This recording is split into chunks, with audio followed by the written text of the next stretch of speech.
안녕하세요. 돈워리 BFP 유튜브 채널을 운영하는 이호영입니다. 저희 채널 이름이 이제 돈워리 BHAPPY잖아요. 근데 오늘 주제를 제가 이렇게 쭉 정리하다가 이게 참 우울한 주제다. 이제 이런 생각을 좀 했어요. 그래서 저희가 그런 와중에도 이제 좀 우울한 그런 얘기지만 우리 생각을 좀 다르게 해보면 어떨까? 이제 이런 생각을 좀 했는데요. 저희 채널이 돈워리잖아요. 그래서 돈이 이제 돼지라고 보면 돼지가 걱정을 하면 be happy, 벌이 될 수도 있다. 그 사람이 걱정하는 게 이게 얼마나 사람한테 안 좋은 건지 한번 저희가 생각해 볼 수 있는 것 같아요. 그래서 물론 이제 시대가 어떻고 뭐 상황이 어떻고 뭐 이런 상황이어서 어쩔 수 없는 경우는 이제 불가항력적인 것이겠지만 또 저희가 또 사람이 할 수 있는 일들이 있잖아요. 그래서 뭐 제가 최근에 이제 지인 중에서 동양 철학을 하는 분이 있는데 그분이 저한테 제일 많이 해주는 얘기가 사람은 생각하기 나름이다. 그래서 좋은 생각을 많이 하면 좋은 일이 많이 생긴다. 이런 얘기들을 많이 해주더라고요. 물론 이제 저도 그런 생각들을 참 많이 하면서 살아왔는데 이제 50이 넘고 그러면서 이게 과연 그런 생각을 내가 갖는다고 그렇게 될까? 이제 이런 의문을 좀 갖기도 합니다. 근데 이제 그렇더라도 저희가 어차피 이제 그 뭐 뇌과학자들도 하는 얘기도 있지만 뇌를 속이고 내 몸을 속이기 위해서 저희가 좋은 생각을 하는 게 얼마나 중요한 일인지 이제 깨닫게 되는 것 같습니다. 오늘의 주제는 이제 처음 보시는 것처럼 폐업, 이제 청산소득세 이렇게 저희가 주제를 정해봤어요. 그래서 구독자분께서 문의해주신 그런 내용입니다. 지금 이제 뭐 언론에 가장 많이 나오는 얘기지만 지금 너무 힘들다. 이런 얘기 되게 많이 하거든요. 이 청산, 뭐 폐업 이런 것들이 참 우울한 주제입니다. 그리고 참 안 좋은 주제이기는 한데 저희가 무술에서도 제일 중요한 게 이제 36개 주랭랑이라고 그러잖아요. 그러니까 사업에서도 이 엑시트 전략은 너무나 중요한 것 같아요. 그래서 우리가 사업을 접고 엑시트 할 때 가장 중요한 것 중에 하나가 뭐냐면 이제 얼굴 없는 동업자가 있기 때문에 그래요. 그래서 이제 국가가 내가 청산하는데 어떤 의무를 나한테 부과하는지, 그리고 그런 것들을 내가 의무를 내가 제대로 이행하지 않으면 내가 어떤 불이익을 당할 수 있는지 그런 것들을 한번 오늘 살펴보는 시간을 갖도록 하겠습니다. 구독자분이 최근에 좀 많이 늘었어요. 제가 엊그제 이렇게 이제 활동을 하면서 명함을 좀 전해드리니까 그 받으시는 분들이 참 매너가 좋고 아주 좋은 분들이시더라고요. 딱 받자마자 하시는 말씀이 구독하겠습니다. 이제 이렇게 말씀을 해주세요. 그래서 이분들이 전생에 참 좋은 일을 많이 하셨던 분들인가 보다. 그런 생각을 좀 해봤거든요. 그래서 아직 구독을 안 하셨거나 오늘 처음 보시는 분들은 구독을 해주시기를 말씀을 드리고, 구독을 하시는 분들은 아마 전생에 나라를 구하지 않았을까, 이제 그런 생각을 좀 해보게 됩니다. 폐업을 하는 거는 개인 사업자하고 법인 사업자가 달라요. 그래서 개인 사업자는 큰 별 무리는 없고요. 이제 법인 사업자는 그런 절차를 잘 거쳐야 되거든요. 그리고 여기서 가장 많이 불이익을 당할 수 있는 경우는 법인 사업자예요. 그래서 법인 사업자가 어떻게 하면 불이익을 당하는지도 한번 같이 살펴보도록 할 텐데요. 여기 보시면 이제 개인 사업 청산소득세를 계산하는 방법입니다. 그러니까 폐업을 하더라도 폐업 다음에 나오는 게 청산소득세이기 때문에 저희가 청산소득세를 어떻게 계산하는지를 좀 알면 내가 어떤 것들을 잘 정리해야 되는지를 아실 수 있을 것 같아요. 그래서 말씀을 드리면 일단 청산소득세는 청산소득이 발생하는 거에 대해서 내가 세율을 적용을 하는 겁니다. 근데 법인 같은 경우는 이제 법인세율을 적용을 하고, 개인 사업자 같으면 이제 사업소득세율 6%에서 45%까지 있는 그 세율을 적용을 하게 되죠. 법인 사업자는 보통 이제 한 9%나 뭐 많으면 19% 정도 적용이 될 것 같습니다. 그럼 이제 청산 소득 금액, 요거는 어떻게 정하느냐? 자녀 재산가액에서 자기 자본 총액을 이제 빼는 겁니다. 자녀 자산가액은 어떤 거냐면, 이제 저희 재무제표에 보시면 자산 총액이 있는데, 자산 총액에서 부채 총액을 빼고, 그 다음에 저희 고정자산 뭐 이런 것들이 있잖아요. 이제 그런 고정자산들을 환가를 하고, 그 다음에 부채가 있으면 받을 돈이 있으면 받을 돈 다 받고, 줄 돈이 있으면 다 줬을 때 그것들을 정리하는 거죠. 여기서 그 변수가 좀 있는 거는 재고 자산들이 좀 변수가 있을 수가 있어요. 왜냐면 원래 이제 뭐 장부가액이라는 게 있고 또 감가상각을 하고 그다음에 또 이제 잔존가치 이런 얘기들을 하잖아요. 그러니까 이제 그렇게 해서 보통은 없거나 줄어들었을 거라고 이제 생각할 수 있는데 거기에 이제 가장 큰 부담을 주는 장비들이 있을 수가 있거든요. 이제 그런 것들을 이제 잘 관리를 하셔야 되는 거죠. 그러면 이제 자기 자본 총액이라는 거는 내가 처음 이 사업할 때 뭐 자본금을 5천만 원 넣느냐, 2천만 원 넣느냐, 2억을 넣느냐, 아니면 처음에는 그렇게 넣더라도 나중에 필요에 의해서 자본금을 증액을 했느냐. 그리고 또 자기 자본 총액에 들어가는 내용 중에 어떤 게 있냐면 잉여금이 있어요. 그래서 그 잉여금들이 우리 자본 총액을 증가시키거든요. 그래서 제일 흔한 게 이제 미처분 이익 잉여금. 이런 것들은 그 자기 자본 총액을 늘리는 가장 큰 요인 중에 하나죠. 자녀 재산가액에서 자기 자본 총액을 뺀 나머지의 이제 청산 소득 금액을 반영하는데 영향을 주는 요소가 될 수가 있습니다. 보통 2월 결손금으로 이제 그 문제가 되는 경우들이 있는데 2월 결손금은 이제 잉여금 한도를 넘을 수 없다, 초과할 수 없다. 이제 그렇게 그 세법에서 정하고 있어서 혹시 결손이 있었던 기업들이라 하더라도 잉여금이 있으면 잉여금을 초과하더라도 잉여금 한도 내에서만 이제 처리할 수가 있습니다. 그러니까 그런 것들도 내가 폐업하기 몇 년 전, 한 최소한 1년 전에는 고려를 하셔야 되는 내용이다. 이렇게 보실 수 있겠습니다. 예, 그리고 이제 청산 소득세에 이제 제가 소득세율하고 이제 법인세율을 이렇게 이제 표시를 해놨습니다. 소득세율은 보시면 이제 6%에서 이제 구간별로 누진과세가 돼서 최고 45%까지 이렇게 이제 되게 되어 있고, 법인세율은 이제 9%에서 24%까지. 그리고 이제 요 법인세율은 2025년도에 이제 임대소득이 많은 법인들 같은 경우는 이제 요 법인세율 적용하는 게 좀 달라졌죠. 그래서 그런 것들은 잘 알아보시고 이제 적용을 하셔야 될 것 같습니다. 근데 어쨌든 최고 세율이 24%예요. 그리고 저희가 일반 뭐 소상공인 내지는 중소기업 같은 경우에 이익이 200억 이상 넘기는 이제 쉽지 않기 때문에 보통 9%, 19% 이렇게 볼 수가 있는데 요 9%, 19%의 법인세율에 해당되는 기업들이 만약 개인 사업자라면 개인 소득세율로 봤을 때는 38%에서 이제 45%에 해당이 되게 되는 거죠. 그럼 이제 여기서 어떤 분란이 있을 수가 있냐면, 이제 국세청에서는 소득세율로 적용하고 싶어 할 거고요. 이제 우리가 개인들 같은 경우는 이제 법인세율로 적용을 하고 싶을 거예요. 그런데 청산 소득세율은 법인 같은 경우에 이제 법인세율이라고 말씀드렸잖아요. 그러면 9%, 19%밖에 안 되니까. 그렇지만 그 중에서 이제 그 뭐 배당 처리를 해야 되는 경우들이 있거든요.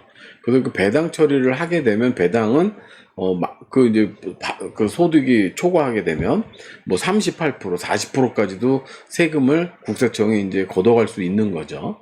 그러면 이제 국세청이 어떻게 계산할지는 뻔한 거예요. 그리고 개인은 어떻게 계산할지가 나타나는 건데, 개인이라 하더라도 국세청이 깡패잖아요. 그러니까 국세청이 계산하는 거를 따라갈 수밖에 없는 거죠. 어느 정도는. 그래서 이제 그런 한도 내에서 이 청산소득세를 계산을 하셔야 된다. 이제 그렇게 보실 수 있습니다. 그리고 요 소득세율 누진 소득세율 이제 계산하는 방법은 제가 뒤에서 한번 따로 설명을 드리도록 하겠습니다. 그래서 이제 폐업을 하게 되면 청산소득세가 개인 사업자하고 법인 사업자가 다른 거예요. 그래서 개인 사업자는 이제 어떻게 되냐면 그냥 요 순서대로 하면 거의 끝납니다. 어렵지 않아요. 왜냐면 개인 사업자는 최고 몇 %예요? 45%예요. 그렇기 때문에 복잡하지 않고, 그 다음에 개인은 그냥 내가 직접 하다가 내가 처분하는 거기 때문에 누구 결정을 받을 필요가 없잖아요. 그러니까 내가 결정하고 내가 실행하면 됩니다. 또 첫 번째가 폐업 신고를 하는 거예요. 관할 세무서에 가서. 또 세무서 찾아가서 나 폐업 신고하고 싶다. 이게 말씀하시고 그냥 사업자 등록증 가져가서 노란색 그 원본 있잖아요. 없으면 4번이라도 가져가서 그거랑 그다음에 그 세무서 양식이 있거든요. 폐업 신고서 적어서 그냥 제출을 하시면 돼요. 아니면 부가가치세 신고서에다가 폐업을 연월일을 적었고 그다음에 사유를 기재해서 사업자 등록증하고 같이 해서 제출하시면 그것도 폐업 신고입니다. 그리고 이제 두 번째는 세금 신고 및 납부를 하시고 폐업일을 정하셔야 되는데 폐업 일자를 정하고 폐업 신고를 하고 나면 다음 달 25일에 부가세를 신고를 하셔야 돼요. 그리고 이월 다다음 달에 말일까지 지급 명세서를 이제 제출을 하셔야 되고요. 그 다음에 이제 25년에 폐업을 하셨으면 26년 5월 달에 종합소득세를 신고를 그 청산소득세 소득을 넣어가지고 다시 한번 계산해서 신고를 하셔야 되고요. 그 다음에 근로자가 퇴사한 다음 날 15일 이내에 4대 보험 상실 신고를 하셔야 됩니다. 그럼 이제 여기서 이거 어떻게 해야 돼 이제 이럴 수 있잖아요. 그러니까 폐업일자를 정하는 게 제일 중요하세요. 그래서 내가 뭐 지금 이제 7월이지 않습니까? 7월 중순 정도 됐는데 폐업을 해야 되겠다 딱 마음 먹으면요, 보통은 한 달 뒤로 미루시는 게 좋아요. 그래서 8월 뭐 10일자, 5일자, 뭐 15일자에 내가 폐업을 하겠다라고 딱 마음을 먹고, 그러면 직원들은 언제까지 내가 월급을 주고 다 퇴사시켜야 되겠다. 그럼 이제 7월 말까지 월급 주고 7월 말에 다 퇴사시키는 거죠. 그리고 그 거래처들 있잖아요. 매일 매출이 발생하는 이제 거래처들이 있습니다. 그래서 이제 매출은 미리 물건을 보내놓고 아직 세금계산 못 끊었으면 이제 내년 뭐 다음 달 8월 며칠까지 저희가 세금계산을 다 발행을 하겠습니다 해가지고 거래처들하고 금액 다 맞추고 수량 맞추고, 그 다음 매입한 데가 있으면 매입한 데서 세금계산서 지금 남아있는 거 얼마 발행시켜라, 며칠까지 뭐 7월이냐 8월이냐 하셔가지고 그 날짜에 맞춰가지고 다 발행을 시키셔야 돼요. 그래서 그 폐업 일자를 잘 정하시는 게 이제 사장님이 잘 정하시고, 그 날짜를 정한 다음에는 거기에 맞춰서 일을 착착착착착착 진행을 하셔라. 그리고 이제 그렇게 되면 다음 내년에 5월 달에 종합소득세만 신고하시면 이제 업무는 끝난다. 이렇게 보시면 되는데, 여기서 한 가지 문제가 뭐냐면 부가세예요. 여러분들 아시겠지만 부가세는 국세잖아요. 그래서 국세는 이게 좀 오류가 있으면요, 국세청에서 반드시 터치합니다. 네, 뭐 물론 이제 소액 같은 경우는 뭐 안 그렇겠지만, 그래도 뭐 소액이 아니라고 한다고 그러면 국세청에서는 이제 세금을 매깁니다. 네, 그래서 불성실하게 신고했다, 그 다음에 불성실하게 신고한 그 기간에 대해서 가산이자 그런 것들을 이제 다 받습니다. 그래서 부가세를 제일 많이 신경을 쓰셔야 돼요. 그래서 거래처들한테 몇 월 며칠자에 세금계산서 발행하시고 이후에는 발행 못합니다라는 거를 반드시 주지시키셔야 돼요. 만약에 내가 폐업을 했는데 8월 10일자로 폐업을 했는데 8월 10일 이후에 세금계산서들이 날라오잖아요. 그러면 국세청에서는 이거를 뭔가 이 사람이 문제가 있었구나라고 생각을 해요. 그래서 이제 그 문제되는 게 뭐가 있는지를 들여다보게 되거든요. 별거 없더라도. 근데 또 이게 털면 또 먼지가 나올 수도 있거든요. 그리고 이제 여러분들 요즘 뭐 언론에서도 많이 보시지만, 이 죄를 이렇게 적용하면 무죄고 이 죄를 이렇게 적용하면 심각한 문제가 되잖아요. 근데 이제 그런 것들을 어떻게 적용하는 되게 중요한 문제 중에 하나입니다. 그리고 이제 마지막으로 이 개인 사업자가 뭐 약국처럼 면허가 필요했느냐, 아니면 건설업처럼 뭐 허가가 필요한 사업자였느냐, 그런 거에 따라서 면허나 허가 기관에도 폐업을 신고를 하셔야 됩니다. 네, 그래야 이제 이게 다 끝나는 거예요. 요거를 꼭 명심하시기 바랍니다. 법인 사업자는요, 앞에 말씀드린 그걸 하고요. 그게 이제 그 폐업 신고거든요, 세무사에 하는. 근데 그 전에 할 일이 있어요. 법인 해산 결의를 하셔야 돼요. 이게 주식회사가 됐든, 뭐 제가 맨 처음에 말씀드렸던 것처럼 유한회사가 됐든, 어떤 법인 종류에 따라서 그에 맞게 법인 해산 결의를 하고 그거를 이제 공증을 받아 놓으시고, 그 결의한 내용에 따라서 폐업 신고를 하시고, 그거에 대해서 이제 다 정리를 하죠. 그 다음에 이제 이 세무적인 것까지 다 끝나면, 그 다음에 이제 다시 법원에 등기했던 거 있잖아요. 법인 해산 및 청산을 갖다가 법인격 소멸을 그 등기소에 또 신청을 하셔야 돼요.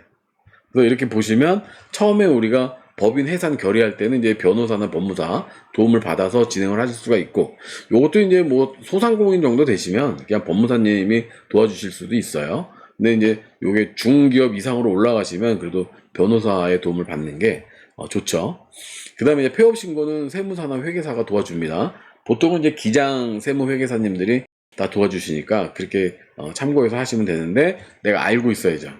그러니까 저희가 이렇게 실제로 진행하는 걸 보면 대표님이 그걸 이렇게 막 우왕좌왕 하고 있으면요, 사실은 기장 세무사는 그 날짜나 이런 거에 대해서 이렇게 크게 신경 쓰지 않아요. 다 물어봐요. 대표님 그 며칠 날 폐업 일자로 하실 거예요? 대표님은 며칠 날 해야 되는데 이렇게 물어보잖아요. 그러면 세무사 쪽에 기장 쪽에서는 글쎄요, 뭐 며칠 날 하시는지 안 적어 놓으셨어요? 이렇게 답이 나가거든요. 그럼 이제 그때부터 대표님, 그 회사 사장님이나 대표님들은 멘붕이 오는 거죠. 언제로 해야 돼? 뭐 이렇게 이제 되는 겁니다. 그러니까 이제 그렇게 안 되려면 그것도 뭐 저 같은 컨설턴트한테 도움을 받으시던가 아니면 좀 꼼꼼하게 알아보시고 진행을 하시거나 아니면 제가 요번에 했던 요 유튜브를 잘 보시고 하나하나 이제 이렇게 물어 가시면 잘 마무리를 하실 수 있을 겁니다. 네, 그런데 이제 요번에는 그 청산 소득 중에서 법인 사업자 부분에 제가 경험했던 거 하나 말씀드리려고 하는데 제가 경험했던 것 중에 이제 제가 그 갖고 있던 법인이 하나 있었어요. 그래서 제가 이제 이 컨설팅 업을 시작할 때 법인 설립을 어떻게 하는지 한번 직접 한번 해보자 그래가지고 제가 제 법인을 한번 내봤거든요. 그때 한 달 정도 걸렸던 것 같아요. 그리고 등기소를 제가 3번을 찾아가서 결국은 이제 성공을 시켰는데, 처음에 뭐 거기 보면 이렇게 그 정관을 적게 돼 있어요. 정관이 제일 중요하거든요. 법인 설립할 때. 그거 적는 거 잘 몰라가지고 거기 이제 그 의무적으로 적어야 되는 내용이 있고 선택해서 적어도 되는 그런 내용들이 있거든요. 그래서 이제 그 의무 적용 대상 내용들에 대해서 이제 거기 등기관들이 다 가르쳐 주세요. 친절하진 않지만 다 가르쳐 주세요. 그런데 이제 그러고서 이제 제가 뭐 굳이 제가 이 법인을 사업자 등록까지는 냈는데 그렇게 매출이 많거나 그러진 않았어요. 그리고 중간에 주소도 좀 바뀌고 그래가지고 주소 이전도 안 하고 뭐 그러다가 이제 폐업을 해야 되겠다 이런 마음을 먹고 폐업을 안 하고 있었거든요. 그런데 이제 세무서에서 나가보시더라고요. 보니까 사업자 등록을 하면 한 번은 꼭 나와요. 근데 이제 한 번 나가는데 그 주소지에 제가 없으니까 세무서에서 담당자가 전화가 오신 거예요. 이거 사업하세요? 마침 매출도 없으니까. 사업하세요? 이러시더라고요. 그래서 사업은 안 합니다. 근데 그럼 사업자 등록은 어떻게 하실 거예요? 그러시는 거예요. 그래서 폐업할까 어쩔까 고민 중인데 아직 결정은 못했습니다. 그랬더니 만약 계속 이렇게 놔두시면 제가 직권 말소시킵니다. 이렇게 말씀을 하시는 거예요. 그래서 아니라고 직권 말소하지 마시고 제가 요거 판단해서 정리하겠습니다. 이제 이렇게 말씀드렸던 내용이 있거든요. 그런데 이제 매출이 뭐 그렇게 뭐 10억 이하, 뭐 5억 이하 이렇게 작은 소규모 법인 같은 경우에는 사업자 등록조차도 세무서에서 그냥 자동으로 말소를 시켜버리는 경우들이 있어요. 또 굳이 폐업을 안 해도. 그러니까 개인 사업자 같은 경우는 놔두면 그냥 폐업되는 거예요. 뭐 그걸 내가 가타부타 이렇게 정리할 필요도 없는 거죠. 근데 문제는 뭐냐면 그렇게 이제 직권 말소가 돼가지고 사업자 등록이 폐업이 되는 경우에 그 이제 재무제표가 있을 거 아니에요. 매년 신고했던 그 재무제표에 가지급금이나 이런 게 있으면 그거를 대표이사 내지는 그 대표자한테 상여 처리해가지고 상여 소득세가 발생을 할 수가 있어요. 왜냐면 그 세무서 직원이 뭘 알아요? 돈이 있는지 없는지? 근데 어쨌든 기록이 있으니까 그거를 부과를 안 하면 이 직권말소 시키는 세무서 직원이 문제가 생기는 거죠. 너 여기 가지급금 있는데 이거 왜 세금 안 매겼어? 상여 처분하고 세금 매겨야지. 뭐 이런 자기는 업무 절차가 있을 거 아니에요. 정상적인. 그래서 이제 그게 날라옵니다. 근데 제가 그 코로나 이전에 상담했던 실제 사례인데 근데 인테리어 건설업 소규모로도 하시는 분이었었어요. 근데 면허가 필요해서 면허가 있는 법인 하나를 갖다가 매입을 하신 거예요. 근데 그 매입해가지고 이제 한 몇 년 동안 영업 잘 하시고 이제 그게 끝나서 이제 그거를 이제 폐업을 해버리신 거예요. 갖고 있다가 폐업을 하셨어요. 근데 폐업을 했으니까 이분은 어떻게 했어요? 개인 사업자만 하시던 분이니까 폐업하면 끝났구나 이렇게 생각하고 이제 몇 년이 흘렀죠. 그런데 4년인가 6년인가 지났는데 그 세무서에서 요 상여소득세가 1억 6천짜리인가 날아온 거예요. 1억 6천짜리가. 지금도 기억나요. 1억 6천 동으로 제가 기억을 하거든요. 그런데 이 대표님은 이게 뭐냐고 세무서에 물어보니까 뭐 그 회사 저 상여소득세 가지급금이든 상여소득세다 이렇게 얘기하니까 난리가 났죠, 이분이. 그래서 그걸 들어가서 뒤져봤더니 이 가지급금이 있는 법인을 내가 사온 거예요. 그러니까 이분은 뭐 가지급금이 뭔지 개념이 없었던 거죠. 사왔는데 그 가지급금을 처리를 안 하시고 폐업 처리를 해버리신 거예요. 그러니까 이익 나는 것만 챙기시고. 그랬더니 그 가지급금을 이제 국세청에서는 열심히 챙긴 거죠. 그래서 사실은 기업 운영하실 때요, 제일 그 불편하고 어쩔 수 없는 게 뭐냐면 가지급금 계정이에요. 근데 가지급금으로 잘 안 둬요. 뭐 여러 가지 계정으로 이렇게 흩어놓거든요. 근데 흩어놔도요, 그게 나중에는 가지급금으로 이렇게 모여요. 결국은 정리를 하면. 그 이제 국세청 세무서들은 그 세무서 직원들은 다 알거든요. 저도 알거든요. 그러니까 이제 그렇게 가지급금이 있으면 폐업을 할 때는 반드시 그걸 정리를 하시고 폐업을 해야지, 안 그러면 나중에 상여소득세가 막 그 몇 억씩 나올 수가 있다. 잘못하면. 왜냐면 가지급금이 보면 매출 한 10억만 넘어도요. 5억 이상은 있을 수 있어요. 네, 5억 이상은. 그러니까 이제 그런 경우에 문제가 심각한 거죠. 뒤에서 또 자세히 말씀드리겠습니다. 그래서 여기 폐업 신고 전에 주의할 사항을 몇 가지 제가 좀 짚어봤는데, 첫 번째가 말씀드렸던 부가세예요. 부가세는 앞에서 말씀드린 것처럼 국세이기 때문에 매입 매출 세감 계산서가 그 폐업일 이전에 다 정리가 돼야 된다. 그 이후에 나오는 거는 굉장히 심각하게 국세청에서 조사할 수 있다. 그리고 이제 재고자산, 사업용 건물, 기계장치, 차량 운반구 같은 그런 그 자산들은 부가가치세 대상입니다. 그래서 이건 부가가치세법에 따라서 부가세를 청산할 때 매긴다고 하니까 요것도 잘 정리를 하셔야 돼요. 그러니까 뭐 예를 들어서 재고자산이 있으면 뭐 땡처리 하듯이 빨리빨리 처분하셔야 되고, 건물이 있으면 폐업하시기 전에 건물 다 매각하시고, 그래도 기계장치 있으면 그것도 다 중고로 빨리 매각하시고, 차량 운반고 있으시면 그런 것들도 다 매각하세요. 네. 매각을 하시던지 뭐 파기를 시켜버리시던지 뭘 하셔야 돼요. 그래가지고 0을 만드셔야 돼요. 0을. 그래야 부가세가 안 나와요. 0을 만드셔야. 그리고 이제 혹시 조세감면을 받으신 게 있잖아요. 그럼 조세감면 받으신 거는 그 의무기간이 있거든요. 그러니까 이거를 내가 의무기간 내에 있는지 밖에 있는지, 만약 의무기간 내에 있다면 이걸 어떻게 처리해야 되는지, 그런 것들을 잘 검토하셔서 그 관할청하고 협의하신 다음에 폐업을 하셔야 됩니다. 그렇지 않으면요, 조세감면 받았던 게 다시 다 살아나요. 그러면 그게 수천만 원, 수억이 될 수도 있거든요. 그러니까 여러분들 조세감면 되게 중요합니다. 네. 그리고 이제 여기서 보시면 아까 그 뭐 재고자산 이런 거, 뭐 기계장치 이런 거, 차량 운반구 같은 거 말씀드렸잖아요. 요런 잔존재화를 처분하실 때는, 그러니까 내가 임의대로 할 수도 있지만, 폐기물 전문 처리업체를 통하시면, 내가 좀 손해는 볼 수 있지만, 더 큰 화를 막는, 이제 그런 방법이 될 수 있죠. 그래서 이 폐기물 처리 전문 처리업체 이렇게 하시는 분들은, 보면은 이제 그 선이 있어요. 예를 들어 이게 뭐 500만 원짜리야. 근데 만약 500만 원을 이분이 만약 처리를 안 하시면 뭐 부가세가 나오고, 뭐 아까 말씀드린 상여 소득세가 나오고 뭐 이렇게 될 거 아니에요. 그거보다 조금 싸게 하죠. 근데 내 입장에서 보면 이게 뭐 예를 들어서 100이라고 볼 수 있는데 그분들은 그 50을 합니다. 왜냐하면 그 사이에 돈이 있거든요. 그거보다 좀 저렴하게 해주시는 거예요. 이제 그런 내용들을, 그리고 그 대신 그분들은 이제 그거를 정부에 어떻게 신고하고 이제 그런 것들이 다 고정적으로 돼 있기 때문에 공무원들이 일하기 편하게 잘 처리를 해주죠. 저는 폐기물 전문 처리업체 통하시는 건 나쁘지 않다고 봅니다. 그리고 두 번째, 앞에서 말씀드린 것처럼 가지급금이에요. 근데 이제 가지급금 생기는 거는 너무나 이유가 많은데, 뭐 할 수 없이 말씀드리지만, 페이백 지금도 있어요. 뭐 미국은 없나요? 미국도 페이백이 있지? 그리고 뭐 불법 체류 근로자들에 대한 임금, 이거 어떻게 비용 처리하실 거예요? 못 하거든요. 그 불법 체류자가 대한민국에 없습니까? 엄청 많아요. 그 사람들이 뭐 다 놀고 있나요? 아닙니다. 불법 체류자들은 100% 근로하고 있어요. 그 사람들 월급 어떻게 주겠어요? 다 그냥 대표이사가 가지급금을 주고 있는 거예요. 비용 처리 못하고. 그런데 그런 것들이 자꾸 가지급금이 쌓이죠. 그럼 가지급금이 쌓이면 어떻게 해요? 이게 증빙 없는 돈이니까 다 가지급금이 되는 거예요. 그 다음에 부동산 사세요. 제가 저기 이렇게 지방에 다니다 보면 대표님들이 개념이 없어가지고 격리하시는 그 직원분들한테 돈 줘. 그래가지고 가져가서 그냥 땅 사신대요, 막.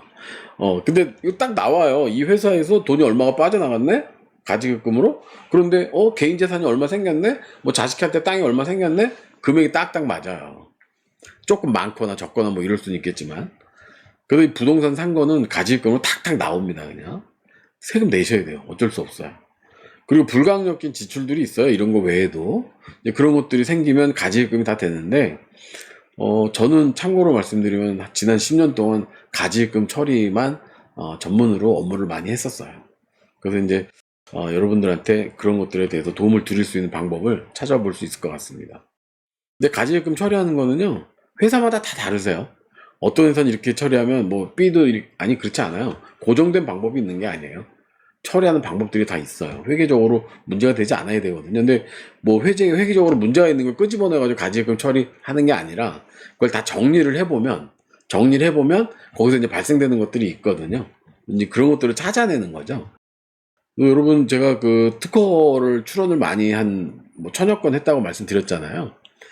제가 그 특허 출원을 해드렸던 업체 중에는 보면 딱 가서 이제 대표님하고 말씀 나누면 대표님하고 말씀 나눈 것들을 갖다가 저희가 현장에서 이렇게 보거든요.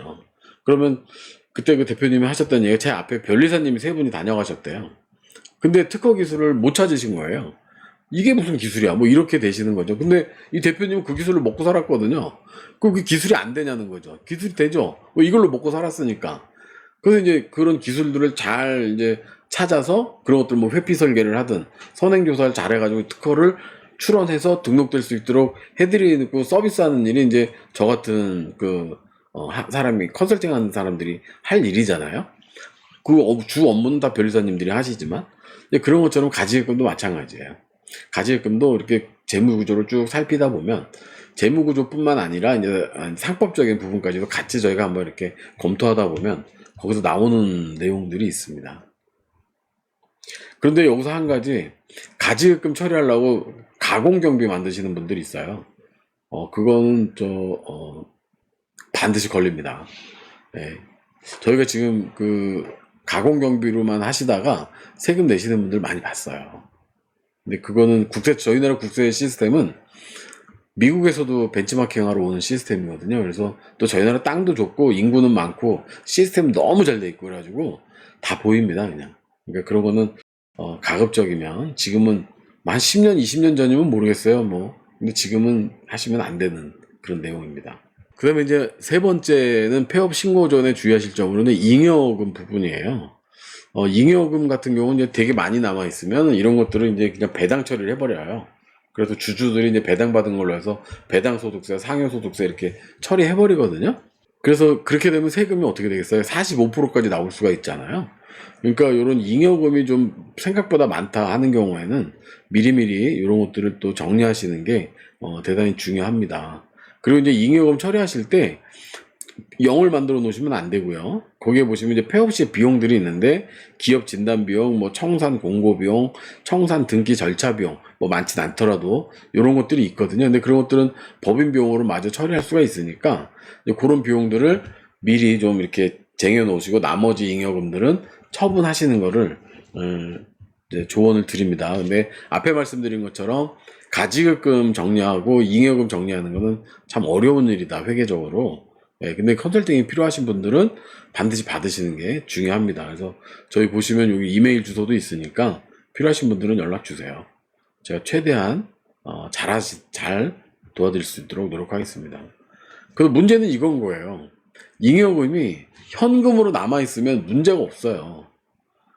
예를 들어서 미처분 이익 잉여금이 1억이 있어요. 근데 이렇게 보니까 예적금, 뭐 보험 이런 거 다 합쳐놓으니까 현금이 한 1억 정도 나와요. 그럼 1억 갖다가 이렇게 꺼내가지고 배당 처리하든지 아니면 회사에 뭐 폐업하시면서 그 청산 비용으로 이렇게 쓸 수가 있잖아요. 근데 그게 아니라는 거예요.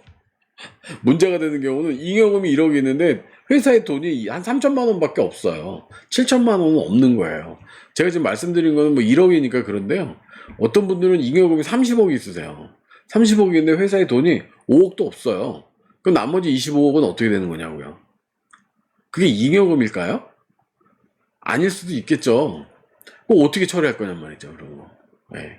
그래서 이제 그런 거 처리는 무대뽀로 하시면 큰일 납니다.